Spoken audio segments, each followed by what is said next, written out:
যে পাঁচটা গুণ আমাদের মধ্যে আছে কিনা, যদি থাকে ওয়েল এন্ড গুড, আলহামদুলিল্লাহ। যদি না থাকে তাহলে এই পাঁচটা গুণ নিজেদের মধ্যে ধারণ করার দরকার আছে না নাই? কথা খুব সোজা সাপটা। যদি এগুলো নিয়ে যেতে পারেন দেন আওয়ার ওয়াজ ইজ সাকসেসফুল, তা না হইলে কোনো লাভ নাই। কোনো লাভ আছে? এত ক্যামেরা, এত লাইটিং ফাইটিং করে কি লাভ? এই যে ছুটে আসছেন শীতের রাত, আমি তো এত জেলায় ঘুরলাম, এরকম শীত পাই নাই। আপনাদের লক্ষ্মীপুরে যেই শীত, মাশাআল্লাহ, আমি গাড়ি থেকে বেরোই কাঁপতে শুরু করছি, খুব ঠান্ডা লাগতেছিল আমার কাছে। তো এই যে শীতের রাতে মাফলার টাফলার পেঁচায় অনেক রাত পর্যন্ত আপনার দাঁড়ায় দাঁড়ায় শুনবেন, হিসাব খুব সোজা সাপটা। মোত্তাকি হয়ে ফিরে যেতে চাই, জীবন পাল্টাতে চাই, সময় নষ্ট করতে আসি নাই। সময়ের অনেক দাম, সময়ের দাম দিতে শিখেন। সময়গুলো অনেক দামি। সো আজকের আলোচনা থেকে আমরা কিছু নিয়ে যাব, শিখে যাব, আর কি হয়ে ফিরে যাব? বৈশিষ্ট্য কয়টা? তাহলে একটু চেক করবো যে আছে কিনা আমাদের মধ্যে এই গুণগুলা। থাকলে ভালো, অনেকের হয়তো আছে। যদি না থাকে এগুলো আমাদের ধারণ করতে হবে। কথা কি ক্লিয়ার না? আলহামদুলিল্লাহ। মুত্তাকির প্রথম বৈশিষ্ট্য আল্লাযীনা ইউনফিকুনা ফিস সাররাই ওয়াদ দাররা। মুত্তাকিনরা সুখে দুঃখে সব সময় দান করে, সচ্ছল অসচ্ছল উভয় অবস্থায় দান করে। সচ্ছল অবস্থায় তারা বেশি দান করে, কিন্তু অসচ্ছল অবস্থায়ও করে। বেশি হয়তো করে না, কিন্তু কম করে করে, কিন্তু দান করে। এজন্য আল্লাহ বলেন আল্লাযীনা ইউনফিকুনা ফিস সাররাই ওয়াদ দাররাই ওয়াল কাযিমিনাল গায়যা ওয়াল আফিনা আনিন নাস ওয়াল্লাহু ইউহিব্বুল মুহসিনিন। সুবহানাল্লাহ। আমার মুত্তাকি বান্দাদের প্রথম বৈশিষ্ট্য ইউনফিকুনা ফিস সাররাই ওয়াদ দাররা, সুখে দুঃখে সচ্ছল কিংবা অসচ্ছল যে অবস্থায় থাকুক না কেন তারা আমার রাস্তায় দান করে। দান করলে খুশি হয়ে যায় কে? আল্লাহ। সাদাকা করলে আপনারে পছন্দ করবে কে? আল্লাহ। যাকাত দিলে পছন্দ করে কে? আল্লাহ। দে যাকাত, দে যাকাত তোরা দে রে যাকাত, দে যাকাত, দে যাকাত তোরা দে রে যাকাত, তোর দিল খুলবে পরে আগে খুলুক হাত, দে যাকাত, দে যাকাত তোরা দে রে যাকাত। পড়েন আমিন। দিল পরে খুলবে, আগে হাত খুলতে হবে। উপরের হাত নিচের হাতের চাইতে সেরা। যে ব্যক্তি নেয় তারে আল্লাহ পছন্দ করে না, যে ব্যক্তি দেয় তারে ভালোবাসে কে? আল্লাহ। আল্লাযীনা ইউনফিকুনা ফিস সাররাই ওয়াদ দাররা। আমার মুত্তাকি বান্দারা সুখে দুঃখে সচ্ছল অসচ্ছল উভয় অবস্থায় আমার রাস্তায় দান করে। তার মানে মুত্তাকি যদি নিজেকে মুত্তাকি হিসেবে এস্টাবলিশ করতে চান, দান করার ধারাবাহিকতাটা অব্যাহত রাখতে হবে, থামানো যাবে না।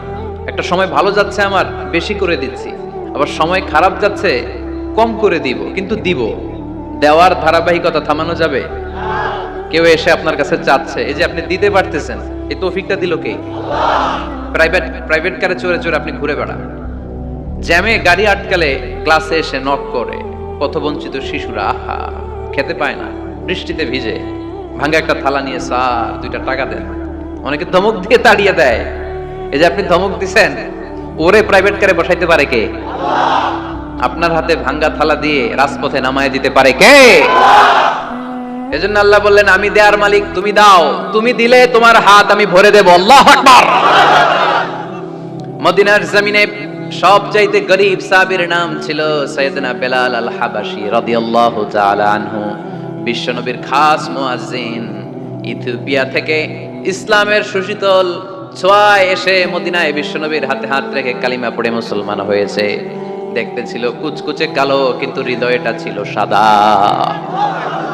মদিনার সবচাইতে গরীব সাহাবী।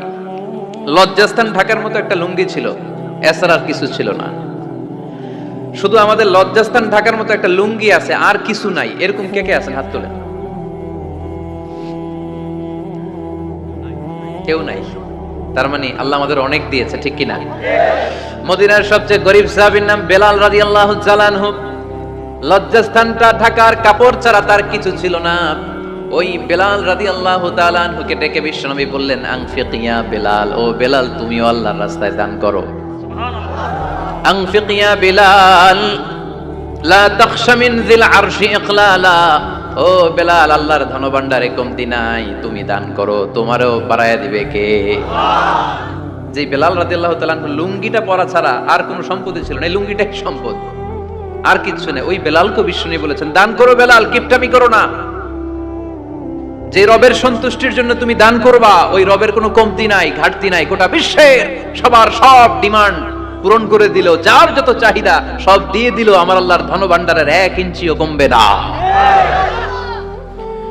এজন্য মুত্তাকিদের প্রথম বৈশিষ্ট্য, আল্লাযীনা ইউনফিকুনা ফিস সাররাই ওয়াদ দাররাই ওয়াল কাযিমিনাল গায়যা ওয়াল আফিনা আনিন নাস ওয়াল্লাহু ইউহিব্বুল মুহসিনিন। মুত্তাকিনদের প্রথম বৈশিষ্ট্য, সুখে দুঃখে সব সময় দান করে একজনের খুশির জন্য। তিনি কে?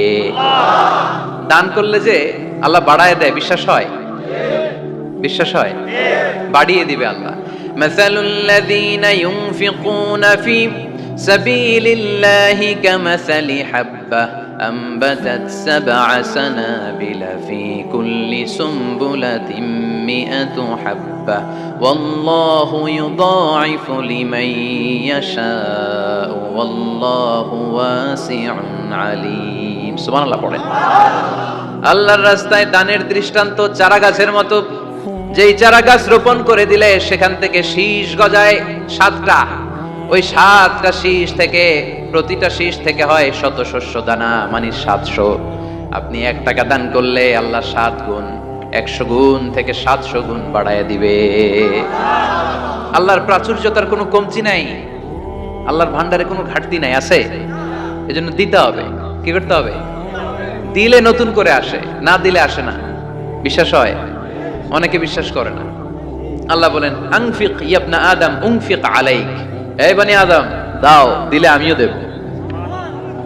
অনেকে আমরা ধরে রাখি দেখে নতুন কিছু আসে না। আপনার হাতে 5 কেজির একটা বস্তা, তো এটা ধরে রাখলে আরেকটা নিতে পারবেন? এটা ফালাই দিলে না 10 কেজি ধরতে পারবেন? কথা কয় না? 5 কেজির এটা দিয়ে দেন, 20 কেজি আসবে। 20 কেজির ওইটা দিয়ে দেন, 40 কেজি আসবে। আর 5 কেজি ধরে রাখলে নতুন কিছু আসবে।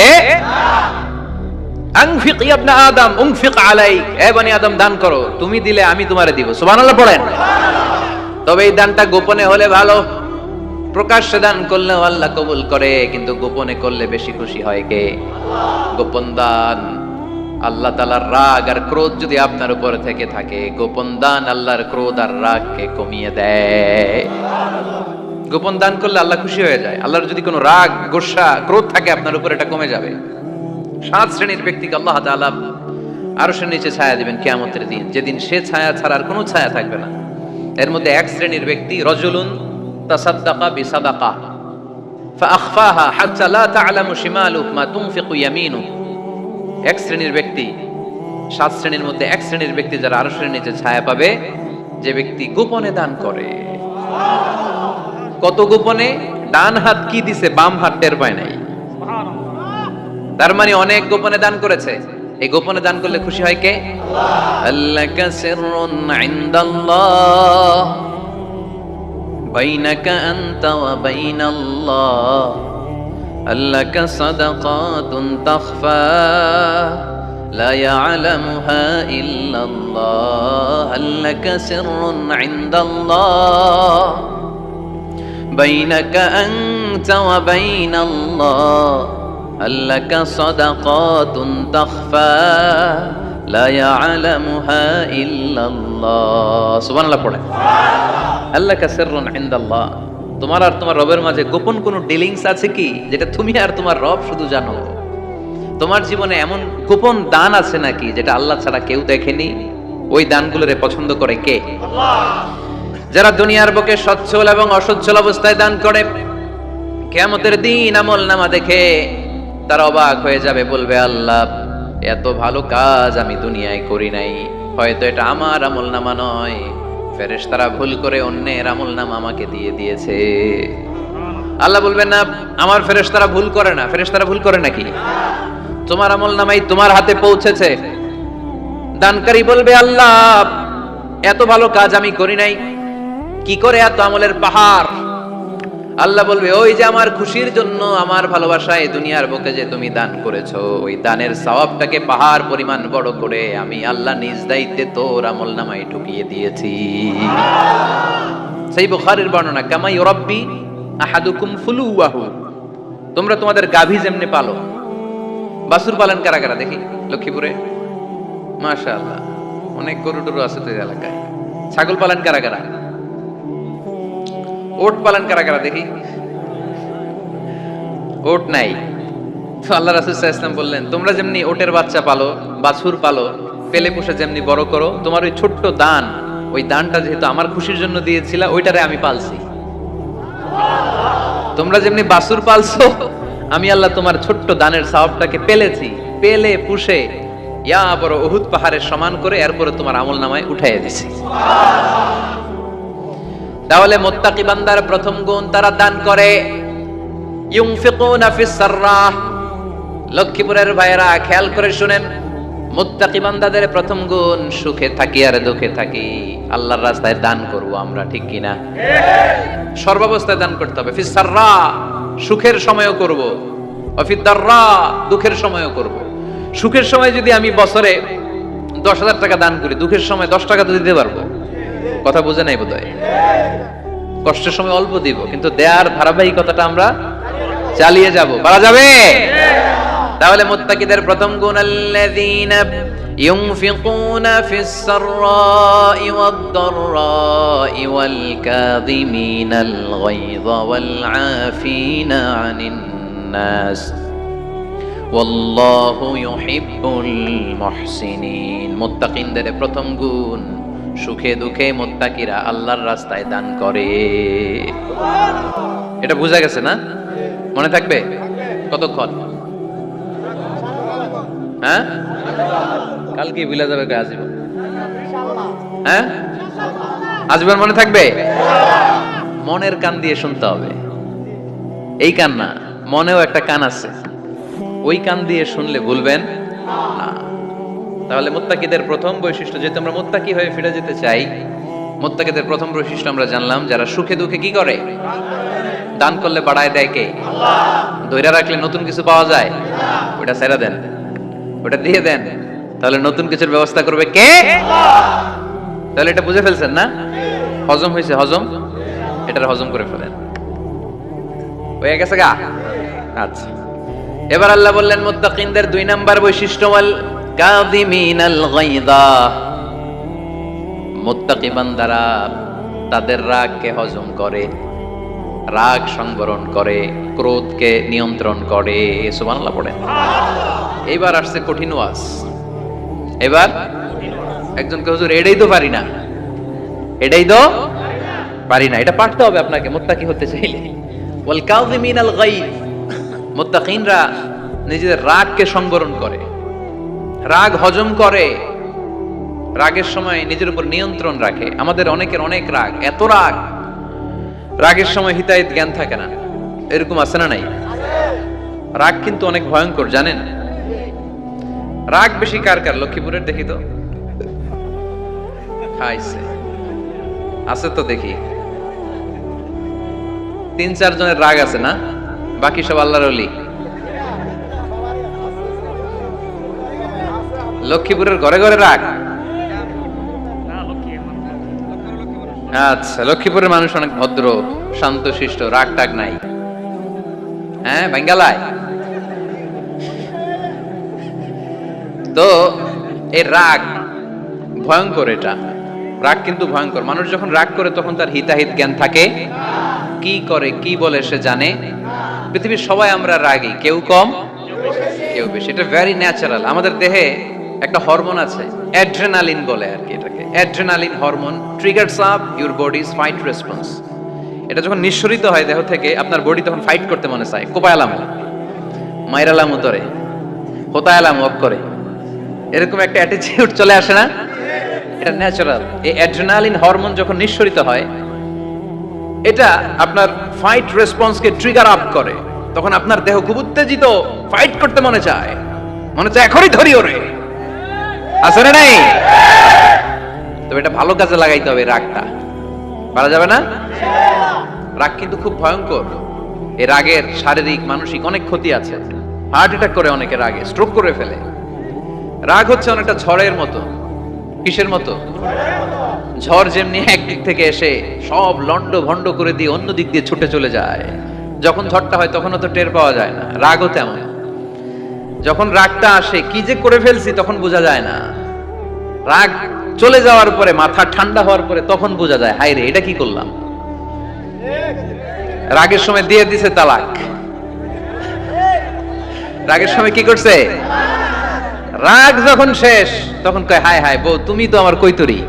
মারামারি হয়, সম্পর্কের অবনতি হয়, স্বামী স্ত্রীর সম্পর্কের বিচ্ছেদ ঘটে। বাবা ছেলের সাথে রাগ করে না? বাপে কয় দিমু না তোরে, কিচ্ছু দিমু না। পোলায় কয় দিবা নাকে? বাপে কয় দিলাম না। পোলায় কয় মারলাম তোমারে। বাপে কয় তোরে ত্যায্য করলাম। পোলা কয় কোপ দিলাম। আছে না নাই? শুনবেন এরকম বাবা ছেলে হতাহতের ঘটনা, হাজবেন্ড ওয়াইফ ডিভোর্স পর্যন্ত গড়ায়। বন্ধু বন্ধুর সম্পর্ক নষ্ট হয় এই রাগের কারণে। দেখছেন আল্লাহ যেখানে যত ফোঁটা দেয়া দরকার ওই জায়গায় অত ফোঁটা দেয়। এটার নাম ইসলাম। এজন্য আল্লাহ বললেন মুত্তাকিদের 2 নাম্বার গুণ আল কাযিমিনাল গায়দ। মুত্তাকিনরা রাগকে সংবরণ করে, তারা অল্পতে চটে যায় না, তারা হট টেম্পার্ড না, তারা বুঝে শুনে কাজ করে, নিজের ক্রোধ আর রাগকে সংবরণ করতে জানে। সুবহানাল্লাহ পড়েন। আল্লাহ রাসূল বললেন লাইসা শাদীদু বিসুরআহ, কুস্তি করে যে অন্যকে শোয়ায় ফেলতে পারে সে শক্তিশালী নয়। ইন্নামা শাদীদুল্লাযী ইয়ামলিকু নাফসাহু ইনদাল গাদাব, রাগের সময় যেই ব্যক্তি নিজের উপর নিয়ন্ত্রণ রাখতে পারে আল্লাহর কাছে সেই হলো শক্তিশালী। এক একটা কথার ওজন দেখছেন আল্লাহ রাসূল সাল্লাল্লাহু আলাইহি ওয়াসাল্লামের। লাইসা শাদীদু বিসুরআহ, যে কুস্তি খেলতে পারে ভালো সে শক্তিশালী না, বরং ইন্নামা শাদীদুল্লাযী ইয়ামলিকু নাফসাহু ইনদাল গাদাব, রাগের সময় যে নিজেকে নিয়ন্ত্রণ করতে পারে সেই শক্তিশালী। সুবহানাল্লাহ পড়েন। এজন্য আমি মুত্তাকি হম হুজুর। হুজুর আজকের ওয়াজ শুনে আমি মুত্তাকি, শুধু হাত তুলে মুত্তাকি বললে হবে? রাগ নিয়ন্ত্রণের, রাগ কন্ট্রোল করার অভ্যাস নিজের মধ্যে জাগ্রত করতে হবে, ঠিক কি না? এক সাহাবী এসে বললেন ইয়া রাসূলুল্লাহ আউসিনি ইয়া রাসূলুল্লাহ, আমারে কিছু নসিহত করেন, নসিহত করেন। বিশ্বনবী বললেন লা তাগদাব, ও সাহাবী তুমি রেগে যেও না। সাহাবী বললেন নবী আবার নসিহত করেন। বিশ্বনবী বললেন তুমি রেগে যেও না। সাহাবী বললেন শুনলাম তো এটা, আরেকটা কিছু কোন। বিশ্বনবী বললেন রেগে যেও না। রাদ্দাদা মিরারান, বারবার যতবার সাহাবী বিশ্বনবীর কাছে নসিহত চাইলেন বিশ্বনবী একটা নসিহতই করলেন, রেগে যেও না। কারণ রেগে গেলেন তো হেরে গেলেন। রেগে গেলেন তো হেরে গেলেন। ওরা আপনারে রাগাতে চাইবে, আপনি ঝগড়া করতে চান না, ওরা আপনারে পায়ে পাড়া দিয়ে ঝগড়ায় নামাতে চাইবে। চিল্লা এখন ঠিক কি না? ওরা পায়ে পাড়া দিয়ে ঝগড়া করবে, ওরা আপনারে অলওয়েজ পোক করবে, ওরা আপনারে হট টেম্পার্ড বানাতে চাবে, আপনারে অস্থির করে দিতে চাবে। কিন্তু ফর্মুলা আমাদের ভালো জানা আছে। আমরা কোরআন থেকে ফর্মুলা নিয়ে চলি, মানব রচিত কোনো ফর্মুলায় আমরা চলি না। জোরে বলেন ঠিক কি না? মুত্তাকিনদের 2 নাম্বার বৈশিষ্ট্য ওয়াল কাযিমিনাল গায়দ, মুমিনরা নিজেদের রাগকে নিয়ন্ত্রণ করে। রাগ নাইকার, ক্ষোভ নাইকার। কিন্তু মুমিনরা মুত্তাকিনরা চাইলে রাগ দেখায় না, তারা রাগকে কি করে? পারবেন পারবেন আজকে থেকে ভাবির আর বকবেন না তো, ঝগড়া করবেন না তো, ছেলে মেয়েদের উপর উত্তেজিত হবেন না তো, হ্যাঁ রাগারাগি করবেন, মনে থাকবে তো? আল্লাহ রাসূল সাল্লাল্লাহু আলাইহি ওয়াসাল্লাম কখনোই রাখতেন না। সুবহানাল্লাহ নাই? আল্লাহ রাসূল সাল্লাল্লাহু আলাইহি ওয়াসাল্লাম কখনোই, ওনার সাথে কেউ খারাপ আচরণ করলে উনি রাখতেন না।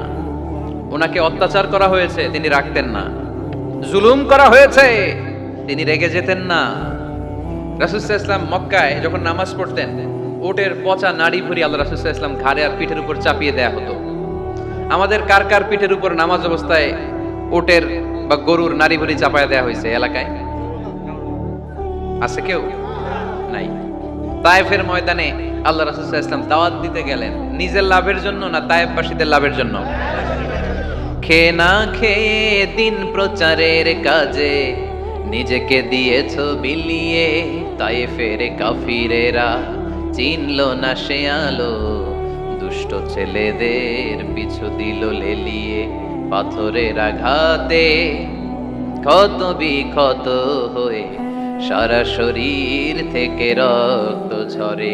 হে রাসূল তোমাকে ভুলি আমি কেমন করে, হাজার ব্যথা বেদনার পরে।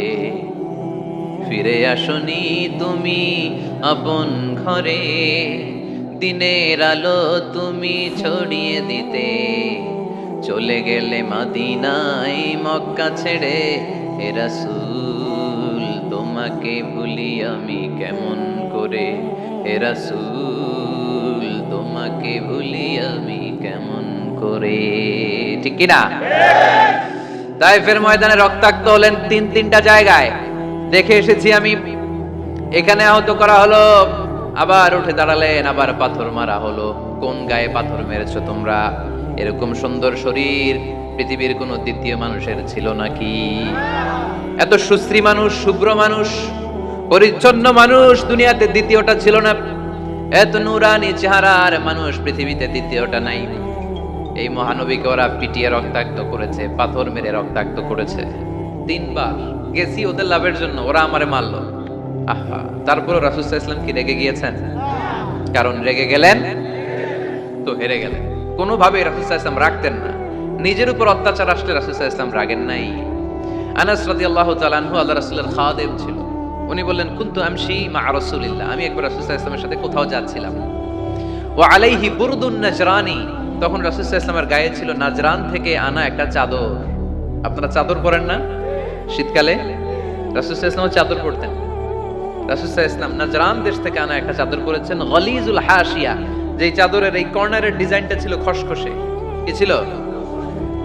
হঠাৎ এক বেদুইন এসে রাসূল সাল্লাল্লাহু আলাইহি ওয়াসাল্লামের চাদর ধরে টান দিল। টান দেওয়ার সাথে সাথে রাসূল সাল্লাল্লাহু আলাইহি ওয়াসাল্লামের ঘাড়ের এই চামড়া ছিঁড়ে গেল। এই খসখসে যেহেতু ডিজাইন চাদরের, ওই খসখসে ডিজাইন ঘাড় আর কাদের এখানে যখন টান খেলো, ওই খসখসে ডিজাইনের দাগ বসে গেল, রাসূলের চামড়া ছিঁড়ে গেল ঘাড়ে। সে টান দিয়ে বলে, ইয়া মুহাম্মদ মুরলি মিন মালিল্লাহ। আসছে ভিক্ষা করতে, মূলত ভিক্ষা চাওয়ার ডিজাইন দেখছেন? যার কাছে ভিক্ষা চাবে চাদর ধরে টান। এসে বলে, বেদুইন তো, এদের মধ্যে সভ্যতা ছিল না। ইয়া মুহাম্মদ, ও মুহাম্মদ মুরলি মিন মালিল্লাহ, ও মুহাম্মদ আমার খাওয়ার মতো টাকা নাই, তুমি আদেশ করো বাইতুল মাল থেকে যেন আমারে কিছু টাকা দেয়। আসছে ভিক্ষা করতে। ভিক্ষা করতে আইসা চাদর ধরে দিছে টান, ঘাড়ের চামড়া ছিঁড়ে গেছে। রাসূল সাল্লাল্লাহু আলাইহি ওয়াসাল্লাম ব্যথা পেয়েছেন। ফালতাফাতা ইলাইহি রাসূলুল্লাহ, আল্লাহ রাসূল সাল্লাল্লাহু আলাইহি ওয়াসাল্লাম তার দিকে তাকালেন, তাকিয়ে ফাদাহিক, একটা মুচকি হাসি দিলেন। আমি রাস্তা দিয়ে চাদর গায়ে দিয়ে হাঁটতেছি, এক ফকির আইসা কয়, ভিক্ষা দেন, টাকা দেন বলে আমার চাদর টান দিছে, আর এই চাদরে আমার ঘাড়ের চামড়া ছিঁড়ে গেছে, কি করবো আমি? আপনি কি করবেন? হ্যাঁ, কোনি? আচ্ছা, তা আমরা ঠিকই ওরে ধরে মাইর দিতাম, তাই না? আজকে ওর একদিন কে আমার একদিন ভর্তা বানায় ফেলতাম ওরে পিটায়, রাগের চোটে, ঠিক কিনা? আল্লাহ রাসূল সাল্লাল্লাহু আলাইহি ওয়াসাল্লাম try to think about it, try to ponder on the story. এই moral of the story কি? রাসূল সাল্লাল্লাহু আলাইহি ওয়াসাল্লামের prophetic story থেকে আপনাকে ভাবতে হবে। ভিক্ষা করতে এসে চাদর ধরে টান দিয়ে ঘাড়ের চামড়া ছিঁড়ে ফেলেছে, রাসূল তাকিয়ে মুচকি হাসি দিলেন। মুচকি হাসি দিয়ে বললেন, যাও বাইতুল মাল থেকে কিছু সম্পদ ধরে দিয়ে দাও। কি নবী ছিলেন! তার মানে উনার গায়ে যত আঘাতই আসতো কখনো উনি রাখতেন, তবে মাঝে মাঝে রাখতেন। যদি আল্লাহর বিধান লঙ্ঘিত হতো তখন বিশ্বনবী রেগে যেতেন। আল্লাহর জমিন আল্লাহর বিধান লঙ্ঘিত হলে এই লোকটা রেগে যেতেন, প্রিয় নবী, তখন সহ্য করতেন না। এক সাহাবী এসে বললেন, ইয়া রাসূলুল্লাহ, এমন ইমাম পাঠিয়েছেন আমাদের এলাকায়, বড় বড় সূরা দিয়ে নামাজ পড়ায়, এত বড় সূরা দিয়ে পড়ে, তার পিছনে দাঁড়িয়ে থাকার ক্ষমতা আমার নাই। এই কথা শুনে বিশ্বনবী রেগে গেলেন, কারণ ইসলামের বিধান এখানে লঙ্ঘিত হচ্ছে, ঠিক কিনা? এত রাগলেন, চেহারা আগুনের গোলার মতো লাল হয়ে গেল। ওই সাহাবীকে ডেকে পাঠিয়ে ধমকালেন, খবরদার, তোমরা মানুষকে দিন থেকে ভাগিও না, সহজ করে ইসলামকে উপস্থাপন করো। জামাতের ইমামতির চান্স পেলে লম্বা কেরাত করো না, একটা মিডিয়াম স্ট্যান্ডার্ড রেখে কেরাত করবা, কারণ তোমার পেছনে অসুস্থ লোক থাকতে পারে, মুসল্লি, মুসাফির থাকতে পারে, তাই না? আবার মদিনাতে বনু মাখজুমিয়া গোত্রের এক নারী চুরিতে ধরা পড়লো। কিসে? চুরির বিধান কি? السارق والسارقة فاقطعوا أيديهما جزاء بما كسبا نكالا من الله والله عزيز حكيم। চোর বা চুন্নি দামি কোনো জিনিস যদি চুরি করে নেয় তাহলে তার হাত কেটে দাও। If anyone steal something precious from the society, the government should cut down his right hand. Government কাটবে, আপনি কাটেন না। আবার মুরগি একটা চুরি করছে, দইরা রামদা দিয়ে এক কোপ, এরকম করা যাবে না, এটা গভর্নমেন্ট করবে। তো রাসূল সাল্লাল্লাহু আলাইহি ওয়াসাল্লাম ছিলেন চিফ অফ দা গভর্নমেন্ট, রাসূল সাল্লাল্লাহু আলাইহি ওয়াসাল্লাম ডান হাত কেটে দিবে। কিন্তু যেই মেয়েটা চুরি করছে এলাকার খুব সম্ভ্রান্ত বংশের মেয়ে, অনেক সময় হয় না এমপির মেয়ে, চেয়ারম্যানের মেয়ে, বড় বিজনেস ম্যাগনেটের মেয়ে, ছেলে অন্যায় করে ফেলছে একটা, আছে না নাই? এখন সাহাবীরা দেখলেন মদিনায় যদি বিশ্বনবী এই চুরির বিচার কার্যকর করে মেয়েটার হাত কেটে দেয়, এই মেয়েটার সম্ভ্রান্ত বংশের লোকেরা বিশ্বনবীর উপর চড়াও হবে, নতুন করে দাঙ্গা বাঁধবে, সবাই যে বিশ্বনবীর কাছে বলবে, কিন্তু কেউ সাহস পায় না। উসামা বিন যায়েদ বিশ্বনবীর ভালোবাসা বড়ই পছন্দ করতেন বিশ্বনবী। সাইয়েদনা উসামা বিন যায়েদ রাদিয়াল্লাহু তাআলা আনহুকে সবাই বললেন, উসামা তুমি যাও, তোমারে বিশ্বনবী বড্ড ভালোবাসে, তুমি বললে তোমার কথা নবী ফিরাবে না। সাইয়েদনা উসামা যে বললেন, ইয়া রাসূলুল্লাহ, সবাই মিলে আমারে পাঠিয়েছে যেন আমি সুপারিশ করি, যদিও বনু মাখজুমিয়া গোত্রের মেয়েটা চুরিতে ধরা পড়েছে, মেয়েটা আসলেই চোর, চুরি করেছে, কিন্তু বড় একটা বিষয়কে খেয়াল করে নবী সবার সুপারিশের কারণে এই মেয়েটার হাত আপনি কেটে দিয়েন না। এই কথা বলার সাথে সাথে বিশ্বনবীর চেহারাটা আগুনের গোলার মতো লাল হয়ে গেল, ক্ষেপে গেলেন বিশ্বনবী, রেগে গেলেন, আর বললেন, এত বড় সাহস কোত্থেকে পেলে উসামা? এটা তো আল্লাহর আইন, চোর চুরি করলে হাত কাটো কার আইন? বাংলাদেশে যদি এই আইন চালু হয়, চোর খুঁজে পাওয়া যাবে? দেশের টাকা যারা চুরি করে এদেরকে পাওয়া যাবে? পেঁয়াজের দাম যারা বাড়ায় এদের খুঁজে পাওয়া যাবে? মজুদদারদেরকে আর খুঁজে পাওয়া যাবে না, সব চোর মানুষ হয়ে যাবে, ঠিক কিনা? একটা বিচার যদি করে, সরাসরি সম্প্রচার, সব টিভিতে লাইভ ব্রডকাস্ট আমরা দেখলাম চোরের হাত কাটতেছে কিভাবে, এরপরে চুরি করার আগে 10 বার ওর আত্মা কেঁপে উঠবে।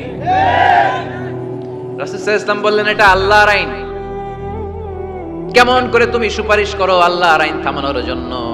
লাউ কানা ফাতিমা বিনতে মুহাম্মাদিন সারাকাত লাকাতা মুহাম্মাদুন ইয়াদাহা, আজকে আমার কলিজার টুকরা নয়নের পুটলি ফাতেমাও যদি চুরিতে ধরা পড়তো, আমি ফাতেমার হাতটা কেটে দিতে 1 সেকেন্ডও দেরি করতাম না।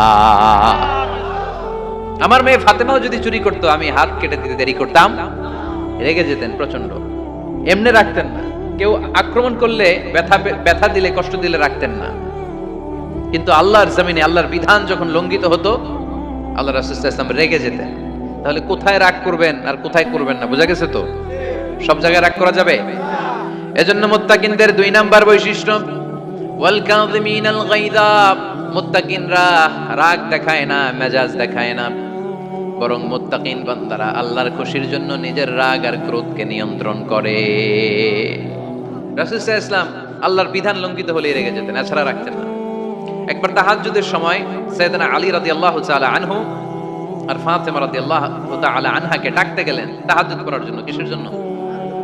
যে ডাকলেন, দরজায় কড়া নাড়লেন, আলী ওঠো, ফাতিমা ওঠো, কিন্তু সাইয়েদনা আলী রাদিয়াল্লাহু তাআলা আনহু বললেন, কি জন্য উঠবো? আল্লাহ রাসূল সাল্লাল্লাহু আলাইহি ওয়াসাল্লাম বললেন, তাহাজ্জুদের জন্য।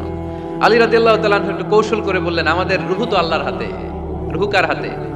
আল্লাহ যখন রূহ ফিরাই দিবে তখন ঠিকই উঠবো, পড়বো তাহাজ্জুদের নামাজ, পড়বো, রূহটা ফিরে আসুক, পড়বো। একটু কৌশল করলেন। তো রাসূল সাল্লাল্লাহু আলাইহি ওয়াসাল্লাম এই কৌশলটারে পছন্দ করলেন না। রাসূল চাইছেন আমি বলা মাত্রই যেন উঠে যায়। রাসূল সাল্লাল্লাহু আলাইহি ওয়াসাল্লাম তখনও রেগে গেলেন। বুখারীর বর্ণনা, তিনি ফিরে আসতেছিলেন আর রাগে নিজের রানের মধ্যে চাপড়াচ্ছিলেন এরকম, ওয়াকারাল ইনসানু আকসারা শাইইন জাদালা, আরে মানুষ কত ঝগড়া করতে জানে, আরে মানুষ কত তর্ক করতে জানে, মানুষ যে কত ঝগড়া করে, মানুষ যে কত তর্ক করে, নিজের উপর নিজে ঝাল মেটাচ্ছিলেন রানের মধ্যে চাপড়াতে চাপড়াতে। সুবহানাল্লাহ পড়ে। আক্রমণ করলে রাখতেন না, ওটের নারী ভুঁড়ি চাপিয়ে দিলে রাখতেন না, কিন্তু ধর্মীয় বিধান লঙ্ঘিত হলে বিশ্বনবী রেগে যেতেন, চিল্লা এখন সুবহানাল্লাহ। এজন্য মুত্তাকিদের 2 নাম্বার বৈশিষ্ট্য, আল কাযিমিনাল গায়দ, রাগকে সংবরণ করতে হবে, রাগ দেখানো যাবে না। রাগ দেখাবেন, কি করবেন? নিয়ন্ত্রণ করব, একজন নিয়ন্ত্রণ করবে শুধু, আর আপনারা কোপায় ফেলাইবেন সব। মাশাআল্লাহ। আরে বলো কি করবা? এভাবেই তো সমাজ পরিবর্তন হয়। শুনতে হবে তো আমার কথা, শুনতে হবে, জানতে হবে, দেন মানতে হবে। পরিবর্তনটা আস্তে আস্তে হয়। এই খুনে ধরা সমাজ এমনি নষ্ট হয় নাই, দীর্ঘদিনে নষ্ট হয়েছে। এটা ঠিক করতে হইলে আমাদের দীর্ঘ সময় লাগবে, দীর্ঘদিন লাগবে, অনেক ঘাম ঝরাতে হবে, অনেক পথ যেতে হবে, মাইলস টু গো। ঠিক কিনা? তাহলে রাগ